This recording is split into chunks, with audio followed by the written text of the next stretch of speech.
Allez, bonjour les amis. Aujourd'hui, j'ai le privilège d'accueillir quelqu'un qui nous vient de Belgique, de Mons exactement. Il est depuis 4 ans dans l'industrie du marketing de réseau et son plus gros mois a été un mois à 12 000 euros. J'ai le plaisir d'accueillir mon frère du Cameroun, Emmanuel Koukam. Comment vas-tu, Emmanuel? Je vais super bien. Et toi-même, Michel, comment est-ce que Ben tu vas? écoute, je suis en grande forme et déjà merci d'avoir accepté mon invitation, vraiment. Merci à toi pour l'invitation aussi. Et sans plus attendre, raconte-nous ton histoire. D'où tu viens et comment tu as rencontré le marketing de réseau. Nickel, parfait. Donc, d'où je viens du Cameroun, de Douala. Donc, je suis né au Cameroun et je suis arrivé en Belgique à mes 12 ans. Et lorsque Est-ce j'arrive que en tu Belgique, reconnais là? bien sûr, la base. Tu reconnais? Comme on dit, c'est le continent. C'est le continent. Voilà, voilà, ils m'ont offert ça à Douala en février dernier. Ah, ça, c'est bien. Ça, c'est bien. Ça fait plaisir, en tout cas. Nickel. Mais merci surtout à toi pour tout ce que tu fais, comme je disais tout à l'heure, Michel. Franchement, excellent. Yes. Donc, je suis né au Cameroun et j'arrive en Belgique à mes 12 ans. Donc, je viens rejoindre ma mère et à ce moment-là, j'étudie du coup en études secondaires. Et donc, j'étudie la secondaire jusque mon CESS. Et donc, quand j'obtiens mon CESS, donc mon baccalauréat pour les Français, donc ici, je ne sais pas trop quoi faire. Et pour vous dire, je vais sur le site de l'université de ma ville, donc l'UMONS. Je vais regarder quelles sont les différentes facultés qui sont proposées. Et donc, je vois la médecine, la comptabilité, la gestion, voilà, je vois plein de trucs. Et puis, je vois la psychologie. Et psychologie à l'époque, c'est quelque chose qui suscite mon intérêt. Je me dis, bon, peut-être que je vais apprendre à lire dans les pensées des gens là-bas. Et donc, j'ai démarré la psycho par pure curiosité, en fait. C'était pour découvrir. Pour Et être j'ai fait ça pendant deux le ans. futur mentaliste. Tu sais, la série Mentaliste, tu te rappelles cette série Mentaliste? Il y avait une série, elle s'appelait Mentaliste. Exactement. Et donc, à ma grande surprise, même quand j'arrive en psychologie, je vois déjà, il n'y a pas beaucoup d'hommes, il n'y a que des femmes quasiment. Donc, c'était une année assez particulière, je te promets. Mais bon, j'ai fait ça pendant Un deux bel ans et après, environnement, tu veux dire, un bel environnement. un bel environnement, exactement. J'étais bien entouré en tout cas. Et donc, j'étudie la psycho pendant deux ans et puis je me réoriente dans la kinésithérapie. Et là, j'étudie aussi la kiné pendant deux ans. Et pendant mes études de kiné, voilà, je décroche assez facilement à cause de tout ce qui est domaine scientifique. Parce que moi, je suis quelqu'un qui a allez, qui a sous contact avec les personnes. Moi, j'aime bien tout ce qui est contact et pas forcément scientifique. Et donc, pendant que je décroche de mes études de kiné, là, à ce moment-là, je commence à m'intéresser au business en ligne. Donc, tu sais, hein, quand des études te font chier, tu vas regarder sur Google Bien comment sûr. devenir riche, comment faire de l'argent. Et un peu comme plus jeune, je pense que si tu es jeune aujourd'hui qui m'écoute, je pense que c'est une question que tu t'es déjà posée, tu as été sur Google taper, peut-être à ChatGPT aujourd'hui, on a la chance de l'avoir maintenant. Et donc, sur Google, je vois l'e-commerce, le dropshipping, que tu connais très très bien. Et je vois Yomi Denzel, que tu connais très bien aussi, Yomi, Lucas bien sûr. Biver, etc. Voilà, je vois plein de personnes dans l'e-commerce et je commence à m'intéresser à ça. Et donc, je décide vraiment de mettre mes études en stand-by. Je me focalise sur le dropshipping et je fais mon premier gros chiffre d'affaires qui était de 12 000 euros. Encore 12 000. On va arriver aux 12 000. Je t'ai déjà briefé un petit peu, même dans le marketing des réseaux. Donc, j'ai fait 12 000 sur 24 heures en donnant un produit à une influenceuse que je paye, qui fait la promotion de mon produit. Et là, j'ai fait 12 000 sur 24 heures. Et là, j'ai déjà une pensée limitante de dingue sur la fameuse chose qu'on nous dit, tu termines tes études, tu vas trouver un boulot, tu gagnes 2 000 euros par mois ou 3 000 euros par mois et tu es bien avec ça et puis c'est tout. Et donc là, j'ai 12 000 comme ça sur 24 heures. Et là, je me demande qu'est-ce qui se passe. Et là, je me dis, tiens, c'est donc réel ces histoires d'entrepreneuriat, ça fonctionne vraiment en fait parce que je vois l'argent sur mon compte. Et donc, c'est de là où justement j'ai la pensée limitante du salariat qui est brisé. Et là, je commence à approfondir justement voilà, mes connaissances dans le domaine de l'e-commerce. Et après quelques temps, voilà, je commence à mal gérer mon argent parce que je suis jeune et je commence à gagner de l'argent comme ça. J'ai pas vraiment une vraie connaissance de la gestion financière et donc je fais n'importe quoi avec cet argent-là. Et puis donc l'e-commerce, ça commence à aller, voilà, pas trop bien aussi. Pour quelles raisons? Parce que ben, les influenceurs, à un moment donné, ça fonctionnait plus très bien comme à l'époque. Pourquoi? Parce qu'il y a beaucoup de voilà, d'e-commerçants qui faisaient un peu n'importe quoi. Ils faisaient des partenariats avec des influenceurs, mais ils n'envoyaient plus les produits. Ouais, Et donc, les influenceurs il étaient y a mal eu cotés par la suite. cette vague justement où ils encaissaient mais n'envoyaient pas les produits, ils se faisaient striker Voilà, de Stripe et de business managers sur Facebook. voilà, exactement. Et donc, par la suite, j'ai fait plein de promotions, mais qui n'ont plus fonctionné. Et donc, limite un petit peu en perte. Et tu sais bien, quand tu es en perte, ça fait mal, tu fais des martingales. Et donc, voilà, plutôt que de donner les montants que je donnais habituellement, je vais chercher des plus gros Ouais. influenceurs et voilà, je perdais de l'argent. Et puis, je me réoriente dans Facebook Ads. Et dans Facebook Ads, à ce moment-là, ben voilà, je perds beaucoup d'argent. Pourquoi? Parce que je ne suis pas formé. Et c'est comme ça que je commence à décrocher de l'e-commerce. Et pile poil, à ce moment, j'ai le frère d'un ami à moi avec qui je joue au foot qui me contacte. Il me dit, Emmanuel, je vois que les études, tu as mis de côté, tu t'intéresses au business en ligne. Écoute, j'ai quelque chose, voilà, pour toi. C'est dans le conseil en gestion de patrimoine. Il y a de la vente, il y a du conseil client et il y a également du management. Écoute, je dois te présenter ce business. Quand est-ce que tu as quelques minutes pour que je t'en parle? Il Moi, tout t'a de suite, bien, alléché, comme on dit. Il t'a bien il m'a amené la chose. pitché. Il m'a bien pitché. Il t'a bien pitché, vraiment, ouais, parce que beaucoup auraient commencé à parler de marketing de réseau et blablabla. Exactement. Yes. Il savait que j'aimais la vente parce que je faisais de l'e-commerce. Donc, la vente, il m'a dit vente, conseil client, management. Moi, le management, moi, je rêvais, tu sais, le leader, Bien le loup sûr, de bien Wall sûr, Street, à regarder le bien film, sûr. un film qui a inspiré plein de jeunes. Ce film m'a beaucoup inspiré. Donc, je me suis directement projeté. Et donc, il vient à la maison, il me présente l'opportunité et moi, j'accroche tout de suite. Et c'est comme ça que je démarre le marketing de réseau en mars 2020, donc en plein Covid. Donc, ouais, c'est ce que j'allais dire. En plein Covid, tu démarres le marketing de réseau. Alors, justement, c'est quoi ton état d'esprit, déjà à ce moment-là, pour démarrer le business en plein Covid? Comment tu t'y prends? Et aujourd'hui, c'est quoi ta routine de travail? Comment tu bosses? C'est quoi ton mindset, en fait, pour performer comme tu OK. performes? Donc, pour performer comme je performe, c'est beaucoup du dev perso. Dev Ah, très bien. perso, dev perso, je ne cesserai de le répéter. C'est la chose qui m'a accroché jusque maintenant. C'est le fait de me développer et de quelle manière en me formant et en participant à des séminaires. Séminaires, faire partie d'un mastermind. Donc, vraiment être entouré de bonnes personnes. Ça, c'est principalement la chose qui m'a maintenu jusqu'à maintenant et qui continue de me faire évoluer, en fait. Parce que je suis quelqu'un, je ne cesse de me former. Comme mon coach, il me dit tout le temps, Emmanuel, dans sa tête, ça tourne à 1000 à l'heure. Ah, mais c'est bien, c'est bien, c'est bien, c'est très bien. Et alors, justement, en parlant de développement personnel, est-ce que tu aurais peut-être trois ouvrages à nous partager, tu vois, qui t'ont impacté ou trois films ou des biopics, des vidéos, des podcasts, enfin, je sais pas, peu importe. Mais peut-être que tu utilises un peu tous ces outils de dev perso, ou peut-être qu'un ou deux. Peut-être que tu es plus livre ou plus audio-livre. Ça dépend, tu vas nous dire. Mais vraiment, trois ouvrages que tu nous recommandes. Donc, trois ouvrages. Donc, le premier, c'est Plus malin que le diable, de Napoléon Hill. Napoléon Hill. Celui-là, il m'a mis une sacrée gifle. Impactant, très impactant. La dérive, Yeah. dérivé. Exactement. Plus malin que le diable, c'est Ouais, c'est monstrueux. incroyable, je suis d'accord avec toi. Yes. Il y a aussi GoPro de Eric Derrick Worre Worre, très très bon livre marketing de par réseau, rapport très bien. au marketing de réseau. Il y a aussi un qui ressemble un petit peu à celui-là, c'est Développer votre marketing relationnel de Jim Rohn. Ouais, Donc, très celui-là bien. aussi, il est très bien. Et en termes de livres également, il y a aussi, allez, comment il s'appelle encore? C'est un livre justement par rapport au fait que lorsque tu commences à entreprendre, donc allez, il parle des rhinocéros et des vaches. Ah oui, c'est la méthode Murphy.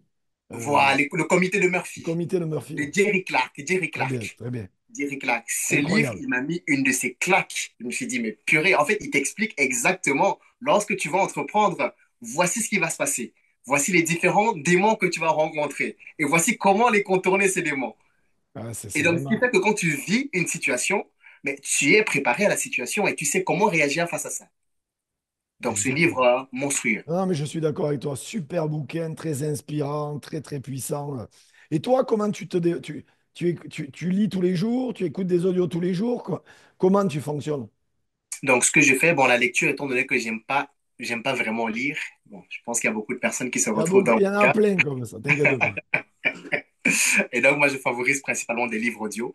Et donc, ce que je fais concernant les livres audio, déjà dans la voiture, lorsque je fais les trajets, voilà, j'ai toujours un livre audio que je vais mettre, que je vais écouter pendant mes trajets. Donc, j'ai transformé, en fait, ma voiture en université, voilà, virtuelle, tout simplement.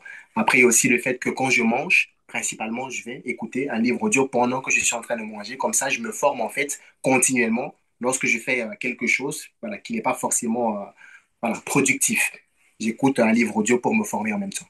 Très, très bien. Alors, tu sais comment sont les gens. Ils ont vite fait de faire des raccourcis. Et c'est pour ça que j'aime bien qu'on leur démontre que ben, les leaders comme toi ont eu aussi des défis à relever, des obstacles qui se sont dressés devant eux avant de performer. Est-ce que tu aurais une anecdote à nous partager? Ben, je sais que souvent on en a plusieurs, mais vraiment une anecdote où tu sais que la majorité des gens, ils auraient baissé les bras, et toi, ben, tu n'as pas baissé les bras, on t'a pas déroulé un tapis rouge, tu as fait le job, tu as provoqué la chance elle se provoque, tu l'as provoquée. Euh, que les gens se rendent compte que c'est l'une des raisons principales, voire la raison principale, pourquoi il y a des gens qui réussissent et d'autres qui échouent. Ben, c'est déjà que les leaders, ils ne lâchent jamais rien. Est-ce que tu aurais une anecdote comme ça? Bien sûr, j'en ai plusieurs, mais j'en ai une qui m'est venue directement lorsque tu as commencé à poser ta question. C'est au moment où je démarre justement dans le marketing des réseaux, tu sais. J'ai ma mère, voilà, elle me dit, écoute, tu viens d'arrêter les études, tu me dis que tu entreprends. Ton truc là d'ailleurs, est-ce que tu as un contrat à durée indéterminée là-bas, un CDI? J'ai dit non. Est-ce que tu as un CDD là-bas? Non. Est-ce que tu es intérimaire? Non. Mais qu'est-ce que tu fais alors? Tu es bénévole? Je dis maman, j'entreprends. Elle me dit, écoute, je te donne trois possibilités. Soit tu reprends tes études, ou alors tu te trouves un boulot comme tout le monde. Et la troisième solution, c'est de partir de chez moi. Et là, qu'est-ce que je lui dis? J'ai dit, écoute, maman, il n'y a pas de souci. Moi, je sais ce que je veux. Je pars de chez toi. C'est beau. Et donc, qu'est-ce qui se passe? Et là, je venais justement de commencer dans le marketing des réseaux, hein. Donc, à ce moment-là, je gagnais pas grand-chose, hein. Je faisais encore mes premiers chiffres. Je faisais peut-être 300 euros de commission par-ci, 500 euros de commission T'as par-là. pas eu le Rien, choix que charbonner. voilà, rien de concret. Et donc, à partir de ce moment où je dis, maman, je pars de chez toi. Le lendemain, qu'est-ce qui se passe? Je vais voir mon coach. J'ai dit, écoute, coach, voici la situation. Je dois partir de la maison. Et du coup, moi, pendant la nuit, avant de voir mon coach, j'ai réfléchi pour partir de la maison, qu'est-ce qu'il me faut? J'avais 0 € d'économie. Il me restait peut-être 100 euros sur mon compte. Et donc, je me suis dit, écoute, il faut que je puisse avoir 6 000 € de côté pour pouvoir partir. Pourquoi 6 000 €? Je t'explique. Je me suis dit, si je pars, il faut au moins que j'ai un toit où je vais rester. Et pour ça, je prends un studio qui va me coûter 500 euros par mois. Sur un an, ça fait 6 000. Donc, je pars avec au moins un loyer de un an. Et comme ça, les petites commissions que je vais faire par-ci par-là me permettront de vivre. Et donc, je vais voir mon coach. J'avais déjà mon plan. Il me faut 6 000 € coach. Qu'est-ce que je fais? Dis-moi ce que je dois faire pour avoir 6 000 €. Et là, il me dit, mais toi, t'es malade. Si tu dois faire ça sur un mois. En plus, j'étais tout nouveau, hein. Il me dit, mais toi, t'es fou. Et donc, je vois mon coach qui est choqué par la chose. Et puis, je me dis, mais si lui, il est choqué, comment est-ce que moi, je dois réagir? Et puis, il me rassure très vite. Il me dit, écoute, c'est faisable, mais tu es conscient que ça va nécessiter beaucoup d'implication et d'engagement, beaucoup de travail. Je dis, oui, j'en suis conscient, j'ai pas le choix. Dis-moi ce qu'il y a à faire et je vais le faire. Il me fait une structure, un plan d'action sur 3 mois. Il dit, écoute, tu vas aller voir ta maman et tu vas lui demander un plan, tu vas lui demander, allez, une attente sur 3 mois, le temps de te préparer pour partir. Et là, il m'a construit un plan d'action clair, net et précis, le nombre de coups de fil que je devais passer, le nombre de rendez-vous que je devais réaliser, le nombre de contrats que je devais réaliser. Et là, je vais chez ma mère au soir, je dis, écoute, maman, laisse-moi 3 mois, s'il te plaît. Voilà, je sais que je t'ai dit que je devais partir sous l'émotion. Voilà, j'ai besoin de 3 mois, le temps de me préparer, et puis je pars. Et puis elle me dit, OK. Puis avec un petit sourire, qu'est-ce qu'il va encore me sortir, lui? Et puis, ben, ce plan d'action qu'il m'a fait sur 3 mois, lorsque je me pose à la maison, je le raccourcis sur un mois. J'ai dit, écoute, j'ai 3 mois pour partir, mais moi, je vais le faire sur un mois. Et donc, les actions qui étaient décomposées en 3 mois, je les raccourcis sur un mois. C'était en janvier 2021. J'oublierai jamais ce mois. C'était vraiment le mois où ma carrière a décollé. Et là, qu'est-ce que je fais? Je charbonne comme un dingue. Les 100 euros qui me restaient sur mon compte, je les mets en essence pour aller à mes rendez-vous. Je fais le plein de ma voiture, je vais en rendez-vous. J'avais plus rien. C'était les derniers 100 euros. Et dans ma tête, c'était 6 000 €, 6 000 €, 6 000 €, 6 000 €. Visualisation, 6 000 €. J'ai écrit en grand sur un papier. J'ai collé dans ma chambre, au mur qui est en face de mon lit. 6 000 €. C'est ce dont j'avais besoin. C'est tout ce dont j'avais besoin. 6 000 €. Et devine qu'est-ce qui se passe, Michel? Fin de ce mois, fin du mois de janvier, sur mon décompte, j'ai 6 300 €. Incroyable.